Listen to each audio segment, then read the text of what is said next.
This year I'm going to play one JRPG a month, and at the end of the year I'll rate them from 1 to 12. Last month the video was cleverly titled Trials of Mena. Trials just didn't hook me and I was bored after about 15 hours. Now this month we're going to take a look at a Tokyo RPG Factory Action Jrpg. Hi everyone, my name is Adzi and welcome to my one JRPG a month on Oninaki.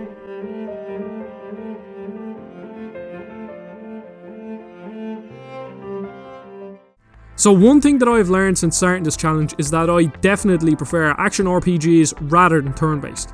All the combat systems boil down to stats, and boss fights add some strategy. So for the relatively samey normal fights, I'd rather be fully involved than just moving through a menu screen. I was torn between I Am Setsuna and Oninaki last month.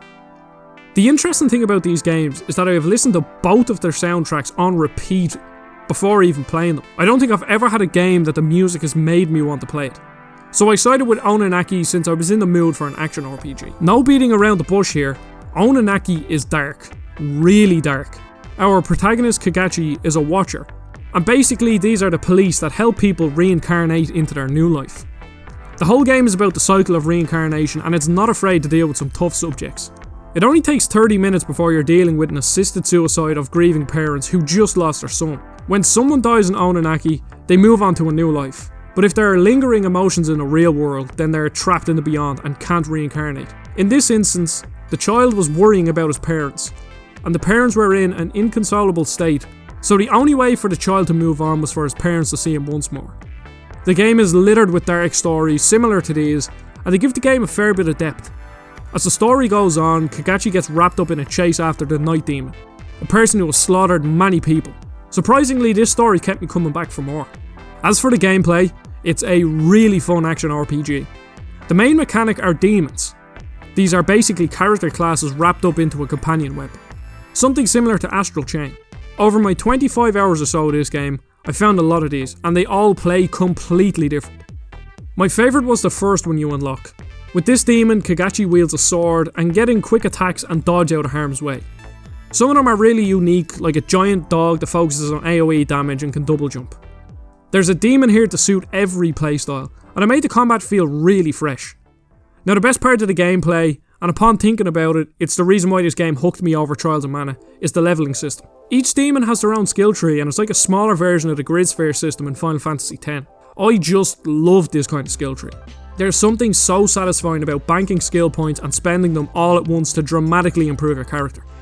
The combat was flashy and fun, but ultimately it was the metagame of the skill tree that kept me engaged. I would recommend you play this game on Maniac difficulty. Like other JRPGs, normal battles were pretty straightforward. Where the difficulty came though was the boss fights. They were feckin' destroy me at the start, but the game has a great sense of progression. Now, just a sidestep here, I think building to a power fantasy is a great way for a game to create a sense of progression. And I think an integral part of this progression is that you feel powerful. And I struggle to get the same feeling when it's turn-based. By the end of Final Fantasy VII, when I was destroying every enemy, I just got bored.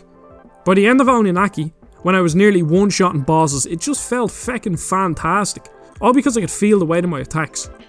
I just love the combat in this game. Now the areas are pretty linear, start in point A and go to point B, and there might be an optional path along the way.